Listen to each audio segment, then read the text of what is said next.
tej rubriki beremo knjige, ki nosijo znak za kakovost Zlata hruška. Danes Izabela in Jasna bereta roman Ključnik oziroma #Špeh bombe francoske avtorice Clementine Beauvoir. Roman Špeh bombe, ki smo ga prebrali z Izabelo, se začne tako, da so 3 glavne junakinje na Facebooku izglasovane, za špeh bombe. Ampak k sreči jih to grozno spletno nadlegovanje ne potre, temveč jim da nov zagon in se med sabo povežejo in imajo neke nove dogodivščine, a ne? Ja, v bistvu jih prav ta neprijetna izkušnja spoprijatelji in jih pripelje do nove skupne avanture, in sicer po potovanju s kolesi po Franciji, vse do Elizejske palače, kjer ima vsaka svojo misijo, ki jo želi izpolniti. Da si pa pot lahko privoščijo, pa v bistvu prodajajo klobasice v poti z okusnimi doma narejenimi omakami, prespijo pa kar v šotoru ob cesti ali pa kar v kampu. Dekleta so kljub najstniškim letom zelo drzna in aktivna in Izabela, danes imava to čast, da se nama iz Anglije oglaša avtorica knjige, pisateljica Clementine Beauvoir. Clementine, hello. What did you try to communicate to young people about road trip that the girls take on? Yes, it was very important for me that the people who would be reading the book, the young people who would be reading the book, would be thinking of themselves as very active agents who have the power to transform the world, to take it into their own hands. And for me, having heroines that are not passive, that are not sad, that are not depressed all the time, was a way of ensuring that.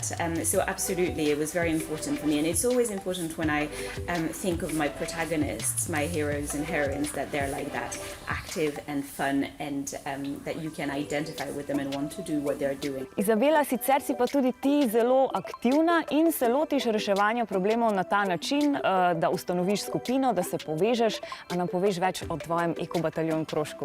Ja, v bistvu smo nekaj do poldneva pri malci z Džilco in mojimi parimi sošolci razmišljali, zakaj na naši šoli to plastike in kako bi lahko mi to izboljšali.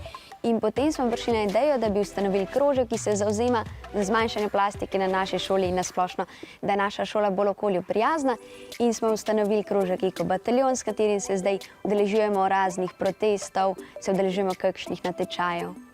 Wow, meni se zdi to res super in vse to je dokaz, da svojo usodo najlažje spremenimo tako, da jo vzamemo v svoje roke. Ste pozorno spremljali in dobro razumeli ta prispevek? Poglejmo. Za avtorico Clementine Beauvoir je bilo pomembno, da se bralci poistovetijo z njenimi liki. Kaj jim je želela s tem sporočiti? Dolžnost mladih je prevzeti odgovornost zase. Mladi naj ne bi bili nikoli potrti, mladi lahko vplivajo na svoje okolje, ali mladi so brez aktivne preventive žrtve okoliščin. Kako boste odgovorili? Jaz bi pa dala na A.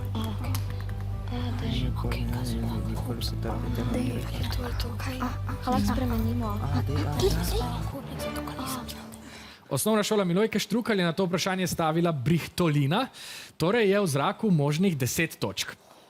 Avtorica knjige Ključnik 3 špeh bombe je povedala, da se bralci ob branju počutijo kot junaki, ki imajo moč, da spremenijo svet. Zato je pravilen odgovor C. Mladi lahko vplivajo na svoje okolje. 5 točk za vijolično ekipo.